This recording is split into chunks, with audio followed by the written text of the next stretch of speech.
자, 인기 그룹의 멤버죠. 빅뱅의 멤버입니다. 가명이 탑이고요. 본명이 최승현 씨. 대마초를 피운 사실이 뒤늦게 알려졌습니다. 저희 채널A의 단독 보도로 오늘 오후에 이 보도가 나간 이후에 굉장히 시끄럽습니다. 그런데 이 최승현 씨 의경으로 지금 군 복무 중 아닙니까? 네, 맞습니다. 지금 올해 2월에 의경으로 입대를 해서요. 현재 서울지방경찰청 홍보 담당관실에 소속되어서 복무를 하고 있습니다. 그런데 대마초를 피운 시기는 그 군으로 복무하는, 경찰로 복무하는 기간은 아니고요. 네. 작년 10월에 있는 특정 기간입니다. 네. 이 당시에 가수 지망생인 한모 씨와 함께 3차례에 걸쳐서 그 용산구에 있는 자택에서 대마초를 흡연한 혐의를 받고 있는 겁니다. 네. 그러니까 지금 군 근무를 하면서 피운 게 아니라 그 전에, 입대 전에 피운 사실이 뒤늦게 알려진 거군요. 그런데 이 최승현 씨, 빅뱅의 탑, 처음에 경찰에서는 대마초를 핀 혐의를 완강하게 부인을 했었다면서요. 근데 네. 어떻게 이게 다시 밝혀진 겁니까? 네, 애초에 이 경찰에서 이 빅뱅의 그 최승현 씨에게 대마초를 주었다, 대마초를 건네준 사람을 검거하고, 그로부터 이제 범행 사실을 전해 듣습니다. 그 후에 이제 최승현 씨를 이제 조사하기 시작하는데요. 처음에는 부인합니다. 자신과 함께 있었던 가수 지망생 여성은 대마초를 피웠지만 나는 대마초 피운 적 없고 전자담배만 피웠다라고 혐의를 부인하는데요. 하지만 대마초 같은 경우에는요, 모발 검사를 통해서 어렵지 않게 대마초 흡연 사실을 확인할 수가 있습니다. 네. 그래서 최승현 씨의 모발 검사를 통해서 양성 반응이 나왔다. 즉 최승현 씨가 대마초를 흡연한 사실이 과학적으로 나왔고요. 그러자 이러한 결과를 보자 더 이상 부인하지 않고 범행 사실을 자백했습니다. 네. 그리고 소속사 발표에 따르면 범행 사실 자백 후에 현재 깊이 반성하고 있다라고 하고 있는데, 처음에 혐의 사실을 부인했다는 점, 그리고 모발 검사 후에야 자백했다는 점에 대해서 더욱더 비난 여론이 크게 일고 있습니다. 그러면 법적으로는 어떻습니까? 혐의를 부인하다가 마지막에 이렇게 모발 검사까지 해서 나온다고 그러면 어떤 처벌의 수위가 높아지거나 이런 수도 있습니까? 대부분의 경우에 처음에 딱 경찰 앞에 가서 혐의 사실에 대해서 추궁을 받으면 일단 아니라고 합니다. 네. 그렇기 때문에 한 번 아니라고 부인했다는 점 때문에 형량이 올라간다고 보기는 어렵겠고요. 네. 특히나 지금 현재 수사 단계에서 자백을 했기 때문에 네. 재판 전에 이미 자백을 한 상황입니다. 따라서 자백을 하고 반성을 하고 있다는 점이 오히려 선처의 대상이 되지, 처음부터 자백하지 않고 한 번 부인했다고 해서 형량이 올라갈 그런 사항은 아니라고 볼 수 있겠습니다. 네. 사실 지난 2011년도에 이 같은 그룹, 이 빅뱅의 G드래곤, 그 멤버도 대마초를 피운 혐의로 조사를 받지 않았습니까? 네, 그 당시는 이제 기소유예, 검찰이 기소하지 않고 기소유예 처분을 했는데요. 당시 그 G드래곤은 2011년이었는데요. 이렇게 해명을 했습니다. 누군가 와서 담배를 주어서 피웠더니 맛이 좀 이상했다. 그래서 그 즉시 변기에 버렸다. 결국은 대마초 흡연에 그런 고의가 없었다는 점을 이제 이야기했고요. 그러한 점이 주요했는지 검찰이 기소하지 않고 기소유예 처분을 했는데, 이번에 최승현 씨 탑 같은 경우에는 대마초 흡연 사실을 인정했고 자백했고 증거가 많기 때문에 처벌을 피하기 어려울 것으로 보입니다. 하나 궁금한 게요. 이 대마초를 피웠음을 지금 증거로 잡은 모발 검사, 이 모발 검사는 몇 개월 전 것까지가 이 반응을 하는 겁니까? 모발에 남아있으면 충분히 가능한 것으로 보이고요. 또 제가 직접 다뤘던 사건의 경우에도 사실 모발 검사가 한두 월 정도로 되지 않겠느냐 싶은데, 경찰에서 모발 검사를 할 때 굉장히 많이 뽑아갑니다. 그래서 마치 원형 탈모가 몇 군데 생긴 것처럼 그 정도로 머리카락을 뽑아서 가기 때문에 이 검사를 받은 경우에는 상당 기간 동안 머리가 자랄 때까지는 모자를 쓰고 다니고 이런 부작용도 있습니다. 제 말은 한 두세 달 전에 피운 것도 모발 검사하면 다 나옵니까? 충분히 가능합니다. 6개월 전까지. 가능합니다. 그렇군요. 자, 이에 대해서 YG에서 입장을 내놨죠. 뭐라고 설명을 합니까? 네, YG 엔터테인먼트에서는 이런 얘기를 했습니다. 최근에 의경 복무 중에 수사기관에 소환돼서 탑이 조사를 받고 있고, 또 모든 조사를 성실히 마쳤다. 그리고 자신의 혐의를 대부분 인정하고 깊이 반성하고 있다. 이런 공식 입장을 내놓았습니다. 잠시만요. 그러면 어떻게 되는 겁니까? 지금 군 복무 중인데 이런 일에 연루가 됐으니까 군 재판을 받게 되는 건가요? 군 복무 중이지만 군인은 아닙니다. 네. 지금 의경이지 않습니까? 네. 의무경찰은 이제 행정자치부에 소속되어 있는데요. 특히나 이제 군인은 군형법 적용받죠. 그런데 군형법 1조 2항에 이렇게 되어 있습니다. 이 군인에서 전환 복무 중인 병은 제외한다. 즉 군 입대를 해서 전환 복무 중, 즉 군인은 아니고 의무경찰이기 때문에 군형법의 적용 대상에서는 제외됩니다. 네, 알겠습니다. 두 집 살림을 합치려면 처음에 얼마나 어려운 일이 있습니까? 결혼도 마찬가지 아닙니까?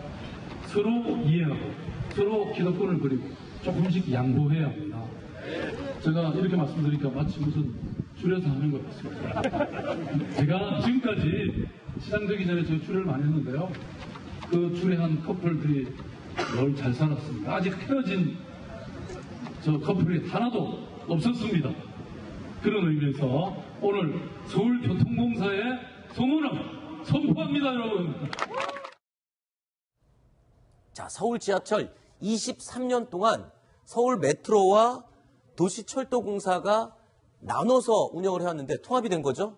예, 서울시의 지금 지하철 노선들을 보면요, 여러 가지가 있는데, 우리가 지금 타고 다니는 지하철은 9개 노선입니다. 네. 그런데 회선은 3개지로 나뉘어져 있어요. 크게 보면요, 1호선에서 4호선까지가 서울 메트로, 그리고 5호선에서 8호선까지가 서울시 도시철도공사입니다. 네. 지금 서울시가 직영으로 가지고 있는 서울 메트로와 서울시 도시철도공사가 서울교통공사로 출범하는 겁니다. 네. 이렇게 합쳐지면 지금 규모가 어마어마하게 커지는 거라면서요. 세계적인 지하철과 비교를 해도 세계 어느 나라의 지하철과 비교를 해도 규모가 상당하죠? 네, 규모를 측정할 때 일단 기준이 되는 게 여러 가지가 있는데 네. 운영역 수가 있습니다. 네. 운영역이 서울시가 무려 277개 역으로 전 세계에서 세 번째로 많습니다. 뉴욕 파리 다음이군요. 네, 그렇습니다. 그리고 일평균 수송객, 사람들이 얼마나 많이 타냐도 3위에 이를 정도로 굉장히 높습니다. 네. 국경이 거의 1,000만 가까이가 되고요. 하루 평균 서울시는 600만 명 이상이 탑니다. 네. 총 연장도요. 300km나 되어서 매우 긴 편으로 꼽히고 있습니다. 네.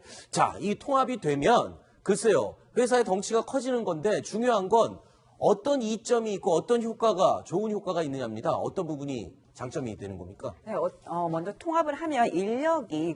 그만큼 겹치는 부분이 생기잖아요. 같은 네. 비슷한 회사이기 때문에 그런 인력이 감축되는 효과가 생깁니다. 지금 보시면 15,600명에 가까운 인력에서 14,000명, 그러니까 한 1,000명 정도가 4년간 감축되는 효과가 있으면 비용이 줄겠죠. 네. 이 부분이 있고요. 그리고 자본금은 21조 5천억 원을 갖게 됩니다. 네. 이뿐만이 아니고요. 지금 서울 메트로 같은 경우에는 현금이 꽤 많은데 서울 도시철도공사 같은 경우는 현금 유동성 위기를 여러 번 겪었거든요. 그런데 네. 이 두 회사가 합쳐지면서 통합 재무 효과가 연간 226억 원, 10년 동안은 2천억 원이 넘게 발생하게 됩니다. 자, 연간 226억 원이나 이제 절약이 되면 돈이 생기는 건데, 자, 이 돈 그럼 어디다 씁니까? 시민들을 위해서 좀 쓸 계획이 있답니까? 네, 일단 많이들 기억하실 텐데 이 지하철 하면 노후화 때문에 그렇죠. 멈추는 경우도 많고 고장 나는 경우도 많았잖아요. 이런 네. 부분을 일단 고치고 또 그뿐만이 아니고 지난해 5월에 발생한 구의역 사고 기억하실 겁니다. 네. 스크린 도어로 고치다가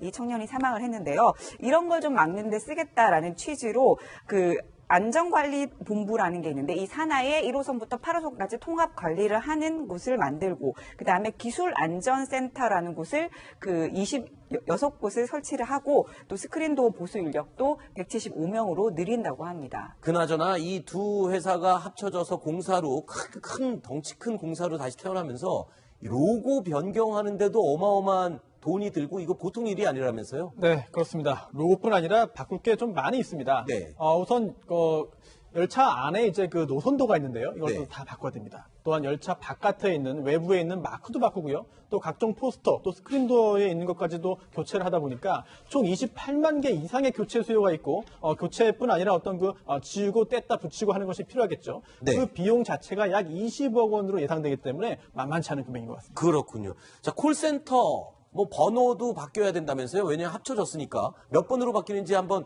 알아볼까요? 네, 일단 콜센터가 이전에는요, 1호선에서 4호선까지가 1577에 1234였습니다. 네. 그리고 5678호선 경우에는 1577에 5678이었는데 네. 이게 통합돼서 하나로 바뀝니다. 1577에 1234로 되고요.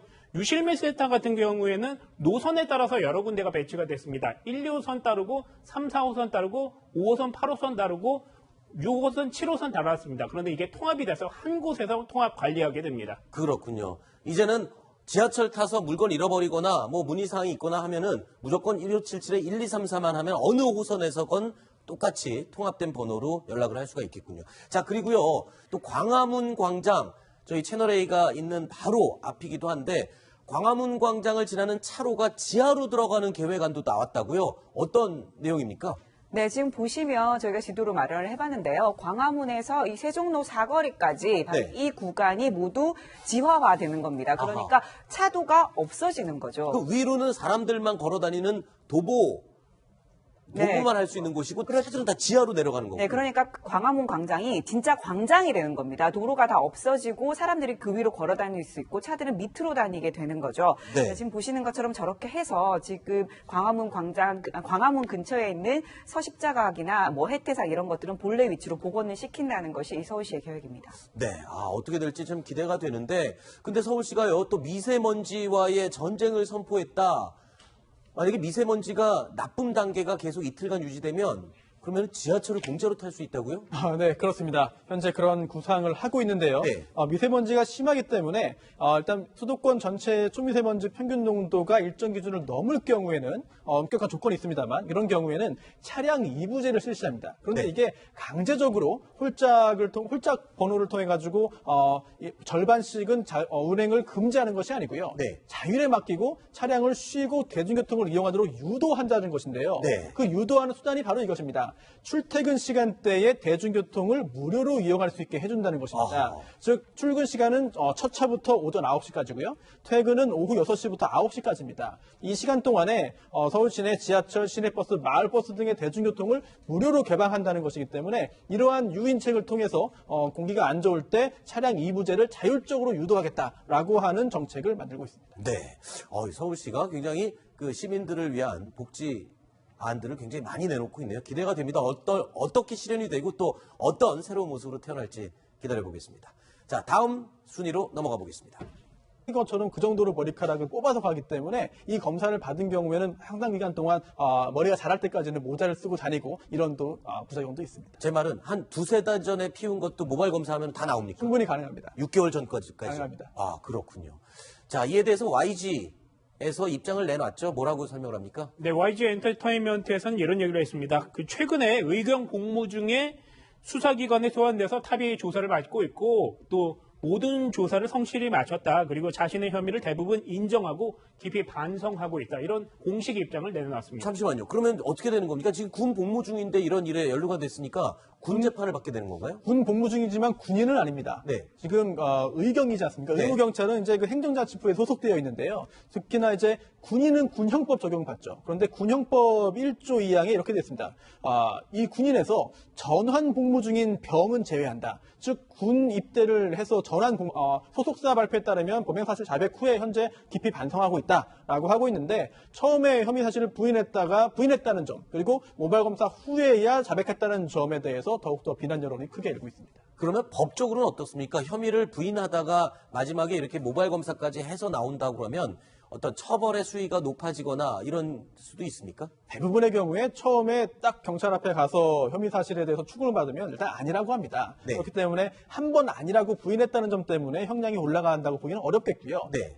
특히나 지금 현재 수사 단계에서 자백을 했기 때문에 네. 재판 전에 이미 자백을 한 상황입니다. 따라서 자백을 하고 반성을 하고 있다는 점이 오히려 선처의 대상이 되지 처음부터 자백하지 않고 한 번 부인했다고 해서 형량이 올라갈 그런 사항은 아니라고 볼 수 있겠습니다. 네. 사실 지난 2011년도에 이 같은 그룹, 이 빅뱅의 G드래곤 그 멤버도 대마초를 피운 혐의로 조사를 받지 않았습니까? 네, 그당 피운 게 아니라 그 전에 입대 전에 피운 사실이 뒤늦게 알려진 거군요. 그런데 이 최승현 씨, 빅뱅의 탑, 처음에 경찰에서는 대마초를 핀 혐의를 완강하게 부인을 했었다면서요. 근데 네. 어떻게 이게 다시 밝혀진 겁니까? 네, 애초에 이 경찰에서 이 빅뱅의 그 최승현 씨에게 대마초를 건네준 사람을 검거하고 그로부터 이제 범행 사실을 전해 듣습니다. 그 후에 이제 최승현 씨를 이제 조사하기 시작하는데요. 처음에는 부인합니다. 자신과 함께 있었던 가수 지망생 여성은 대마초를 피웠지만 나는 대마초 피운 적 없고 전자담배만 피웠다라고 혐의를 부인하는데요. 하지만 대마초 같은 경우에는요. 모바일 검사를 통해서 어렵지 않게 대마초 흡연 사실을 확인할 수가 있습니다. 네. 그래서 최승현 씨의 모바일 검사를 통해서 양성 반응이 나왔다. 즉 최승현 씨가 대마초를 흡연한 사실이 과학적으로 나왔고요. 그러자 이러한 결과를 보자 더 이상 부인하지 않고 범행 사실을 자백했습니다. 네. 그리고 씨는 이제 기소유예 검찰이 기소하지 않고 기소유예 처분을 했는데요. 당시 그 G드래곤은 2011년이었는데요. 이렇게 해명을 했습니다. 누군가 와서 담배를 주어서 피웠더니 맛이 좀 이상했다. 그래서 그 즉시 변기에 버렸다. 결국은 대마초변에 그런 고의가 없었다는 점을 이제 이야기했고요. 그러한 점이 주요했는지 검찰이 기소하지 않고 기소유예 처분을 했는데 이번에 최승현 씨 탑 같은 경우에는 대마초변 사실을 인정했고 자백했고 증거가 많기 때문에 처벌을 피하기 어려울 것으로 보입니다. 하나 궁금한 게요. 이 대마초를 피웠음을 지금 증거로 잡은 모발 검사. 이 모발 검사는 몇 개월 전 것까지가 이 반응을 하는 겁니까? 모발에 남아있으면 충분히 가능한 것으로 보이고요. 또 제가 직접 다뤘던 사건의 경우에도 사실 모발 검사가 뭐 한두 월 정도로 되지 않겠느냐 싶은데 경찰에서 모발 검사를 할 때 굉장히 많이 뽑아갑니다. 그래서 마치 원형 탈모가 몇 군데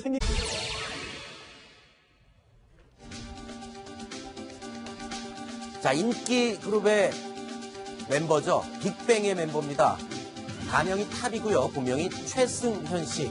대마초를 피운 사실이 뒤늦게 알려졌습니다. 저희 채널A의 단독 보도로 오늘 오후에 이 보도가 나간 이후에 굉장히 시끄럽습니다. 그런데 이 최승현 씨 의경으로 지금 군 복무 중 아닙니까? 네, 맞습니다. 지금 올해 2월에 의경으로 입대를 해서요. 현재 서울지방경찰청 홍보 담당관실에 소속되어서 복무를 하고 있습니다. 그런데 대마초를 피운 시기는 그 군으로 복무하는, 경찰로 복무하는 기간은 아니고요. 네. 작년 10월에 있는 특정 기간입니다. 네. 이 당시에 가수 지망생인 한모 씨와 함께 3차례에 걸쳐서 그 용산구에 있는 자택에서 대마초를 흡연한 혐의를 받고 있는 겁니다. 네. 그러니까 지금 군 근무를 하면서